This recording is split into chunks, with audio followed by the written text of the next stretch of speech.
Fenomena antar permukaan terjadi karena adanya perbedaan gaya antara adesi dan kohesi pada suatu sampel berupa fase gas, cair maupun padatan.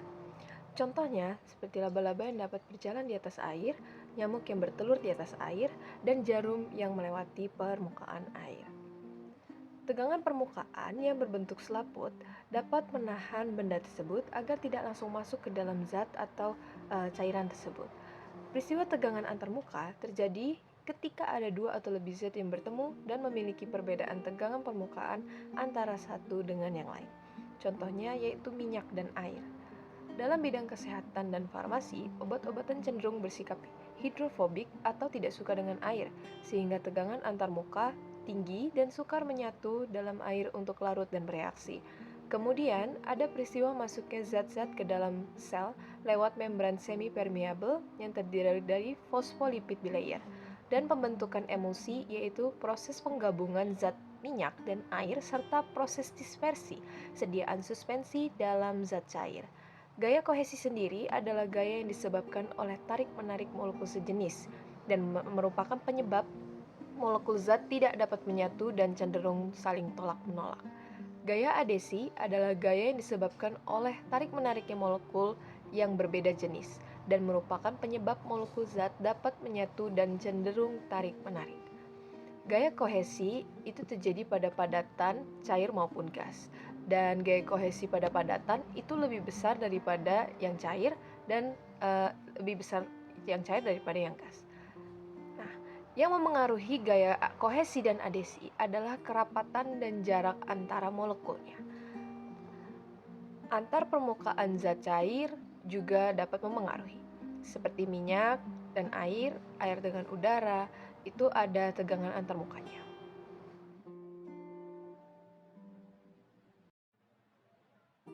Nah, molekul-molekul zat cair atau air ini menarik dari segala arah, baik itu kanan, kiri, atas, bawah, serong, dan lain sebagainya. Khusus untuk molekul yang di area permukaan, molekul ini akan menarik ke dalam dan menyebabkan kontraksi permukaan yang menghasilkan tegangan permukaan. Jika berkontak dengan benda, ada gaya kontraksi yang seolah-olah tidak ingin lepas antara satu molekul dengan yang lain. Surface tension atau tegangan permukaan dan tegangan antar permukaan atau interfacial tension itu berbeda. Tegangan permukaan itu merupakan gaya yang dibagi panjang yang harus diberikan sejajar dengan permukaan yang mengimbangi gaya arah ke dalam. Dan umumnya terjadi di antara zat cair dengan udara. Saat suhu naik, tegangan permukaan akan cenderung turun. Tegangan antarmuka adalah gaya yang dibagi per unit panjang yang ada pada dua fase cair yang tidak bercampur. Jika kedua cairan bercampur sempurna, maka tidak ada tegangan antara muka di antara keduanya. Energi bebas permukaan. Energi bebas permukaan merupakan suatu energi untuk menggerakkan suatu molekul dari lapisan dalam ke permukaan. Diperlukan suatu usaha terhadap gaya pada tegangan permukaan. Dengan kata lain, molekul yang dekat dengan permukaan memiliki kelebihan energi potensial. Semakin tinggi permukaan cairan, molekul dengan energi potensial akan semakin meningkat. Apabila suatu luas permukaan cairan meningkat, misal bagian-bagian dipecah menjadi lebih sangat kecil, maka energi cairan juga akan lebih meningkat. Energi ini sebanding dengan permukaan bebas. Oleh karena itu, energi ini disebut dengan energi bebas permukaan. Cairan pada normalnya akan memposisikan diri atau membentuk luas permukaan yang sangat minimal. Contohnya seperti tetesan cairan yang berbentuk sferif atau bola atau bulat. Kenapa dia membentuk sferif? Karena kalau berbentuk kotak, luas permukaan masih lebih besar dibanding sferif. Jadi akan meminimal diri atau menstabilkan diri dengan cara membentuk sferif. Untuk memperluas suatu permukaan cairan tanpa dilakukan penambahan atau apapun pada cairan tersebut, diperlukan usaha atau kerja terhadap tegangan permukaan. Rumusnya yaitu W atau usaha sama dengan tegangan antar muka dikali perubahan luas. Ada beberapa metode penentuan tegangan permukaan. Yang pertama dengan metode kapiler. Itu dengan ada cairan, kemudian dimasukkan suatu pipa plastik, lalu cairan akan naik ke pipa. Tetapi, kalau pipa kapiler yang digunakan adalah kaca, air yang naik akan lebih tinggi dibanding dengan pipa kapiler plastik. Cara ini sangat mudah dilakukan dengan mencelupkan pipa kapiler ke dalam cairan dan dilihat berapa cairan yang naik. Cairan yang naik akan berbeda-beda tergantung pada jenis cairan dan tergantung tegangan permukaan. Ada yang tinggi, ada yang rendah, bahkan ada yang rendah sekali, karena yang dilihat hanya kenaikan saja.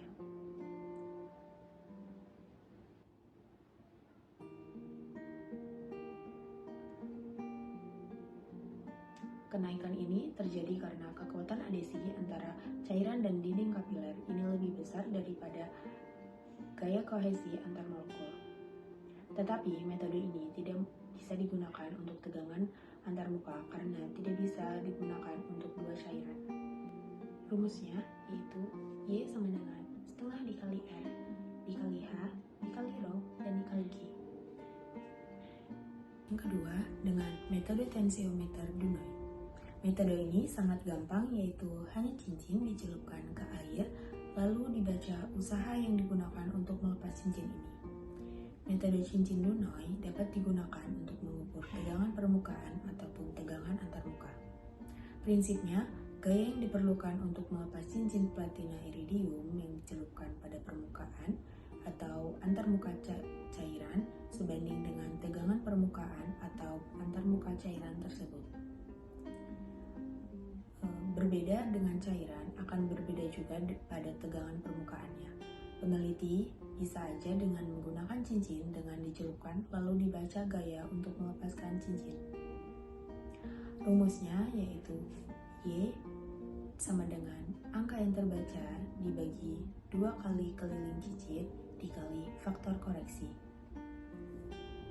Koefisien sebaran adalah apabila suatu zat dituangkan ke atas permukaan air, maka terjadi dua macam kejadian, di mana zat tersebut menyebar atau zat tersebut tidak menyebar. Dua macam kejadian tersebut terjadi karena pengaruh kohesi dan adesi. Zat tersebut akan menyebar apabila gaya adesi lebih dari gaya kohesi, dan sebaliknya. Kerja adesi merupakan energi yang dibutuhkan untuk memutus tarik-menarik antara molekul berbeda, sedangkan kerja kohesi merupakan energi yang dibutuhkan untuk memisahkan molekul-molekul cairan yang menyebar, sehingga bisa mengalir ke cairan ke lapisan bawah. Koefisien sebar atau koefisien hamparan ini dapat dicari dengan memisalkan suatu air dan minyak yang tidak dapat bercampur sehingga akan ada antarmukanya. Kerja adesi atau disebut sebagai Wa ini adalah energi yang dibutuhkan untuk memutus tarik-menarik antara molekul minyak dan air ini. Rumus kerja adesi adalah tegangan antarmuka C ditambah dengan tegangan antarmuka P dan dikurangi dengan tegangan antarmuka C dan P. Sedangkan kerja kohesi ini adalah energi yang dibutuhkan untuk memisahkan molekul-molekul cairan yang menyebar sehingga bisa mengalir ke cairan lapisan bawah untuk membentuk suatu cairan, di mana rumus kohesi ini adalah 2 kali tegangan antarmuka C. Terminologi Wa dikurang Wc ini disebut sebagai koefisien penyebaran atau disebut sebagai S. Apabila hasil dari S ini positif, maka akan terjadi penyebaran di lapisan permukaan air. Sebaliknya, apabila hasilnya negatif, maka akan membentuk sebuah gelembung, di mana rumus S ini adalah Ys dikurangi jumlah dari Ys ditambah dengan Yls, di mana Ys adalah tegangan permukaan cairan di bawah yang diberi cairan sebar, kemudian Yl adalah tegangan permukaan cairan yang disebar, sedangkan Yls adalah tegangan permukaan kedua cairan. Antar permukaan cairan. Apa sih bedanya absorpsi dengan absorpsi? Absorpsi itu fenomena antar permukaan hanya menempel di permukaan dan tidak masuk ke dalam, sedangkan absorpsi itu masuk ke dalam. Dan sekarang kita akan membahas tentang absorpsi. Absorpsi itu sendiri itu suatu molekul yang dapat berada di antar muka air dengan gas karena memiliki gugus hidrofilik dan lipofilik. Selanjutnya yaitu emulgator, yaitu bahan terlarut molekular, yaitu larutan low bipolar. Molekul low bipolar itu merupakan gugus hidrofilik dan hidrofobik. Jadi hidrofilik itu mengacu ke air, sedangkan hidrofilik itu mengacu ke udara. Emulgator itu punya dua gugus, yaitu hidrofilik mengarah ke air dan yang lipofilik mengarah ke udara. Dapat berorientasi di batas permukaan. Hidrofilik itu biasanya OH, OH atau SO, sedangkan kalau lipofilik itu CH, CH. Emulgator ini memudahkan distribusi fase internal melalui penurunan tegangan permukaan. Selanjutnya ada air dan minyak. Dua fase cairan tidak saling campur, namun dapat disatukan oleh emulgator. Nah, ini di sini ada kepala dan ekor. Itu kepala itu di yang hidrofil dan ekor itu hidrofob. Selanjutnya, emulgator yang ada di permukaan, golongan surfaktan, golongan koloid, hidrofilik, golongan padat terbagi halus. Emulgator yang terbaik yaitu emulgator kompleks, yaitu campuran ionik dan non-ionik. Selanjutnya, surfaktan, yaitu molekul amfifil, yaitu molekul atau ion yang teradsorpsi pada permukaan. Di situ ada HLB, ada twin, ada HLB, ada HLB. Nah, di situ ada domain hidrofilik dan domain lipofilik. HLB kecil biasanya terdapat di 1,8 sampai 8,6 pH. Itu disebut lipofilik. Terus ada HLB besar yaitu 9,6 sampai 16,7. Itu biasa. Selanjutnya, untuk menentukan HLB fase minyak yang dibutuhkan untuk menghasilkan emulsi stabil dapat dihitung dengan cara di atas ini. Selanjutnya ada persen twin, yaitu RHLB dikurang dengan HLB rendah per HLB tinggi dikurang HLB rendah. Selanjutnya ada klasifikasi sifat kimia emulgator, yaitu anionik, kationik, non-ionik, amfoter, emulgator kompleks. Anion aktif yaitu yang paling terkenal adalah sabun, yaitu garam alkali dari asam lemak murni jenuh atau tak jenuh. Dengan 11 atom C dikatakan baik, sedangkan kurang lebih 15 atom C dikatakan sangat baik. Selanjutnya, ini merupakan gambar alkisulfat atau alkisulfonat. Di sini ada kepala dan ekornya. Yang termasuk anion aktif yaitu gom Arab, yaitu garam Na, K, Mg, menpoli, asam akrobat, terus terlalu dalam air membentuk koloid. Penggunaan lebih dari 5% mengandung enzim okisade dan perokisade. Dinaktifkan melalui pemanasan suhu 80 derajat selama 1 jam, kemudian diuapkan dalam vakum. Selanjutnya ada kation aktif yaitu amonium kuartenar, itu contohnya sabun invert atau quartz, surfaktan kuat tapi bukan pembersih. Jadi itu contohnya alkonium biromida, benzalkonium bromida, terus ada setil pyridinium klorida, selanjutnya ada cetrimid. Nah, pH-nya itu 9, bersifat desinfektan.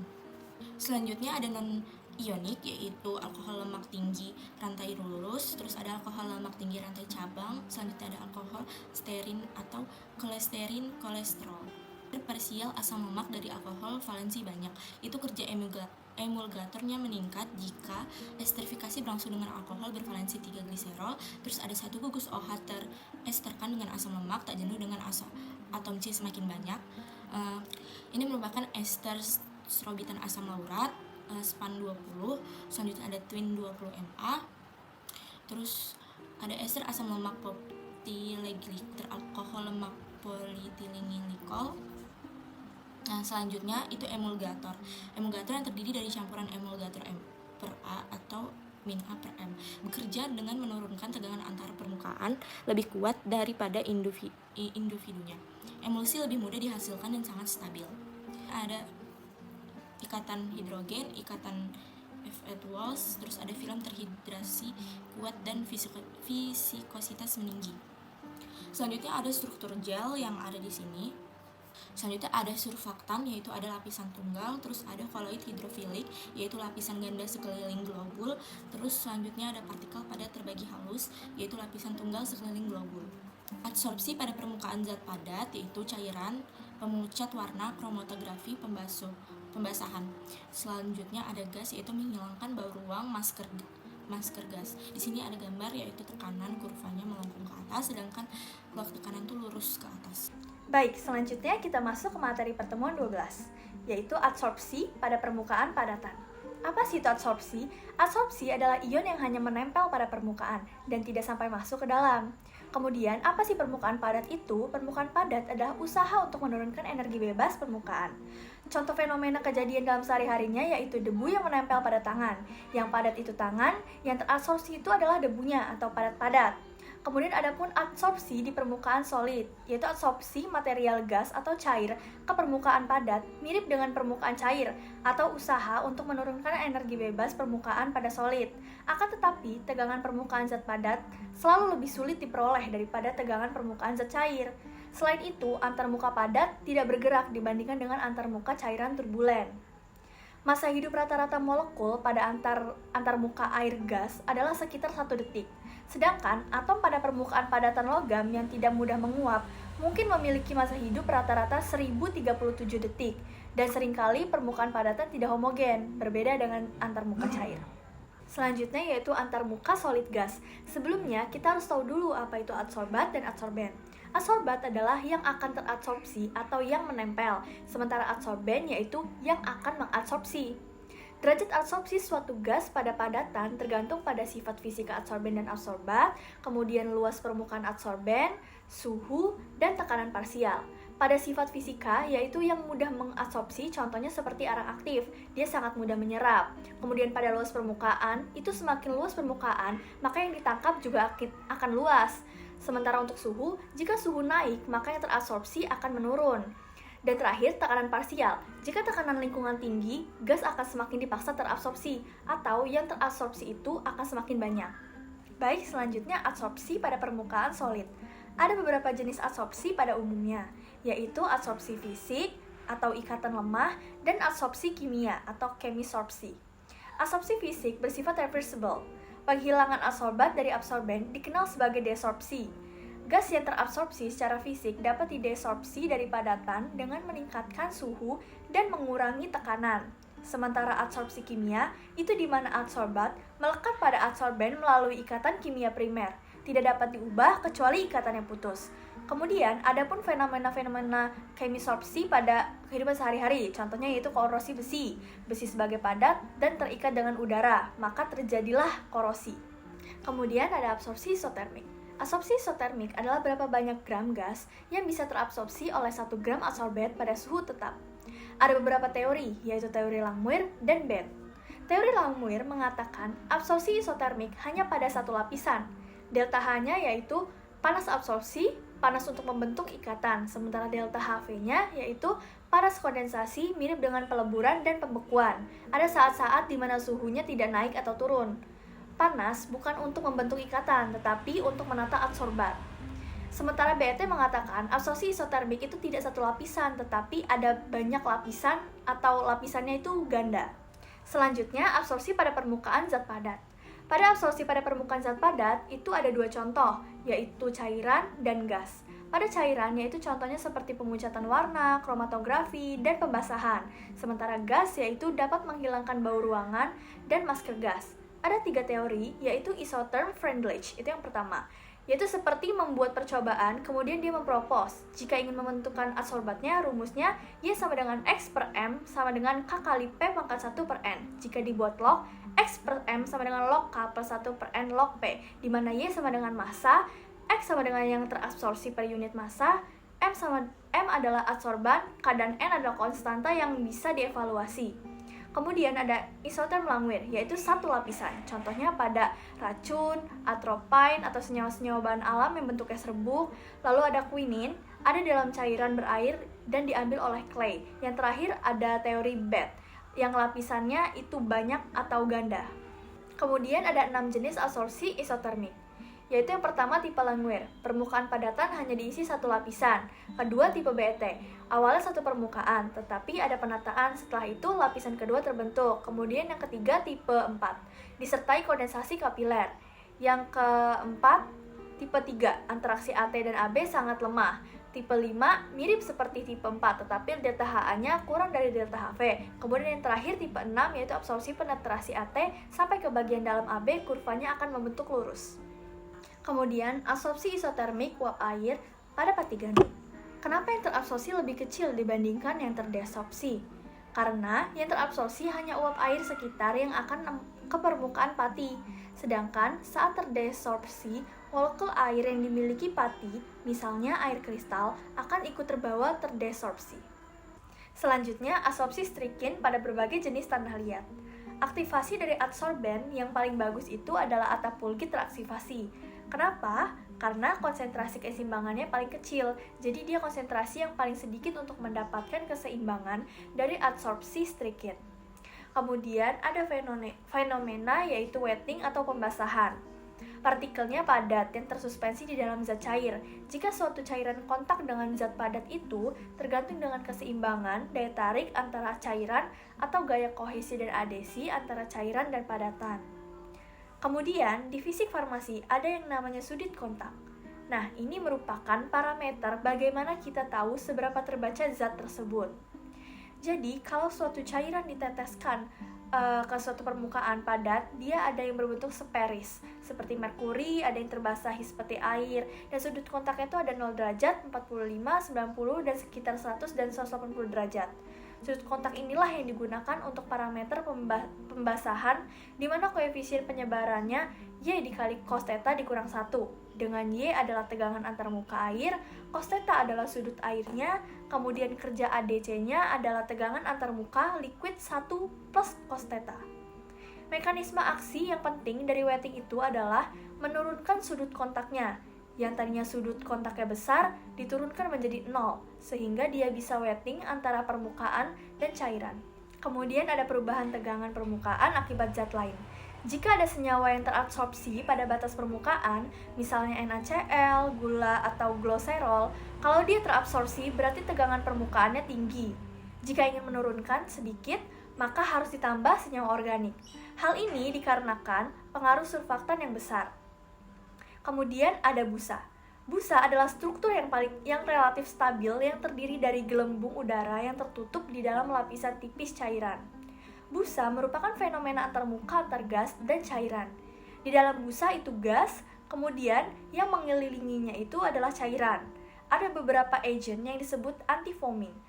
Agent atau yang tidak bisa menghasilkan busa, contohnya seperti alkohol, ester, kastor, dan lain-lain. Kemudian ada sifat elektrik batas permukaan. Partikel bisa memiliki muatan karena gugus-gugus ionik. Muatan ini sebagai fungsi pK dan pH. Dan yang terakhir ada lapisan ganda elektrik menurut Nernst. Ada dua istilah, yaitu potensial Nernst dan potensial zeta. Potensial Nernst adalah perbedaan potensial permukaan yang sebenarnya dengan daerah yang netral. Sementara potensial zeta adalah perbedaan pada lapisan yang terikat kuat dikurangi dengan bagian yang netral. Nah, potensial zeta ini banyak digunakan di dalam dunia farmasi untuk menentukan muatan di suspensi atau emulsi.